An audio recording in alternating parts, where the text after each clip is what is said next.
pagi sobat-sobatku dimanapun Anda berada. Kembali lagi di channel kesayangan Anda, Mutan Studio, Muda Tani yang mudah yang bertani. Oke sobat, saat ini kita akan jalan-jalan ke kebun kelapa sawit. Dan nanti di sana kita akan belajar sama-sama bagaimana teknik dasar untuk menjadi seorang petani kelapa sawit. Dan juga kita akan sama-sama mengetahui berapa sih keuntungan dari bertani kelapa sawit selama 1 bulan untuk lahan sebesar 1 hektar are. Untuk itu jangan kemana-mana ya sobat, siapkan kopi dan nonton terus video ini.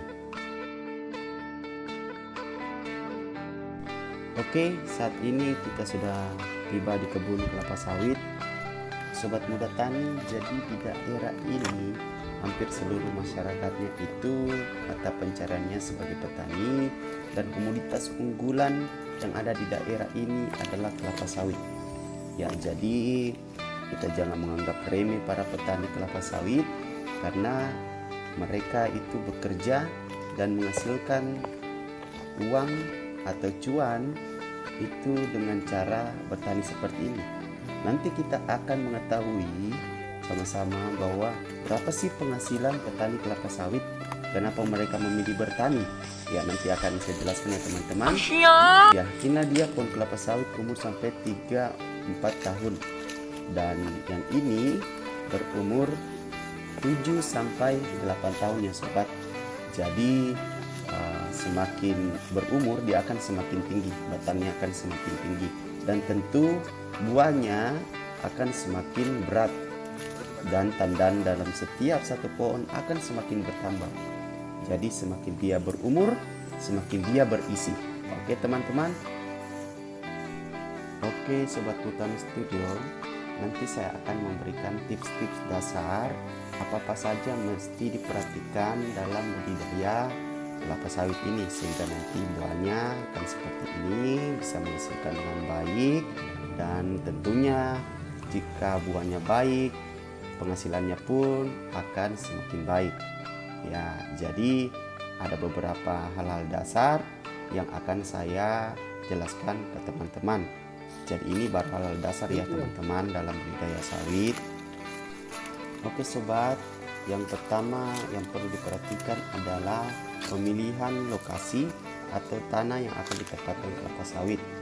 Nah, contohnya seperti ini sangat baik ya sobat untuk kelapa sawit. Dan perhatikan jangan sampai lahan kita itu merupakan lahan genangan, karena itu sangat berpengaruh pada pertumbuhan kelapa sawit. Jadi yang kedua sobat, itu kebun kelapa sawit kita itu baiknya ada parit atau drainase, sehingga suplai air ke pohon kelapa sawit itu boleh maksimal ya sobat. Oke, ini ada penempatan model parit. Jadi kita ambil contoh 1 hektare 200 kali 50 meter.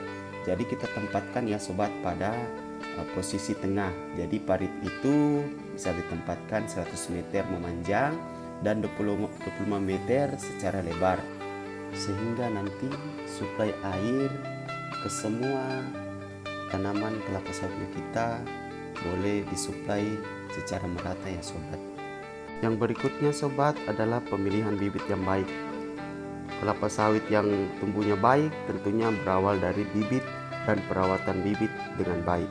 Jadi sangat penting ya sobat memilih bibit yang baik, dan juga jangan asal memilih bibit ya sobat.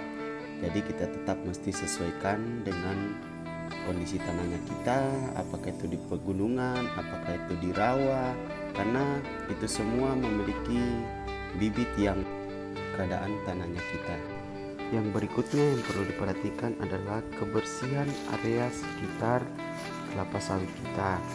Tidak perlu kita bersihkan secara luas ataupun secara menyeluruh, tapi yang terutama itu sobat, itu area sekitar pohon kelapa sawit kita. Nah, jadi kisaran 2-3 meter. Ya, oke sobat, inilah contoh kelapa sawit yang kurang dibersihkan. Hasilnya tentunya buahnya kurang banyak dan kurang berat, karena nutrisi yang didapat itu tidak maksimal ya sobat. Berikutnya adalah pemupukan yang tepat waktu ya sobat. Jadi ini ada salah satu contoh di mana kelapa sawit yang terlambat dalam pemupukan, sehingga buah kelapa sawit, pohon kelapa sawit tidak bertumbuh dengan baik. Nah, ini kita bisa lihat warnanya itu kekuning-kuningan ya sobat. Ini kita lihat pelepah kelapa sawit yang berwarna kuning dan kering, berbeda ya sobat dengan yang sebelumnya. Itu sangat baik, pelepahnya berwarna hijau terang karena pemupukannya itu tepat waktu. Oke sobat, itulah beberapa pengetahuan dasar tentang berkebun kelapa sawit. Jadi kalau kita ingin memulai berkebun kelapa sawit, ada beberapa hal yang mesti kita persiapkan. Oke sobat, dan saat ini kita akan menghitung berapa sih penghasilan petani sawit dalam sebulan dengan luas lahan 1 hektar. Let's go. Harga 1 kg sawit untuk saat ini kita ambil harga 2.800. Untuk sawit umur 3-5 tahun, untuk 1 kali panen bisa menghasilkan 500 kg atau setengah ton. Dalam 1 bulan, untuk umur seperti itu bisa sampai 2 kali panen ya sobat. Jadi untuk sekali panen dengan harga 2.800 akan menghasilkan 1.400.000. Dan untuk dalam 1 bulan di mana kita akan 2 kali panen, itu akan menghasilkan keuntungan 2.800.000. Wow. Tapi sobat, seperti yang saya bilang sebelumnya, bahwa semakin sawit berumur maka buahnya pun akan semakin berat. Dan tentunya jika buahnya semakin berat, maka penghasilan yang kita hasilkan dalam sebulan itu bisa bertambah ya sobat. Dan juga jika buahnya semakin banyak, kita bisa memanen sawit 3 kali dalam 1 bulan. Dan perlu kita ingat sobat, kita perlu menyisihkan dari penghasilan kita untuk biaya pupuk dan operasional tentunya sobat, baik itu transportasi untuk mengangkut ke tempat penimbangan ataupun karyawan yang akan memanen hasil sawitnya kita. Jadi kita perlu sisihkan, dan untuk pupuk itu biasanya 3 atau 4 bulan baru kita adakan pupukan, dan kurang lebih biayanya 1.250.000 bahkan sampai 2 juta jika tergantung luas dari area lahan kita. Oke sobat muda tani dan penanda berada, sekian dulu video dari saya. Jangan lupa subscribe, like, dan share video ini, dan tentunya salam sehat untuk kita semua. Salam muda tani, yang muda yang bertani.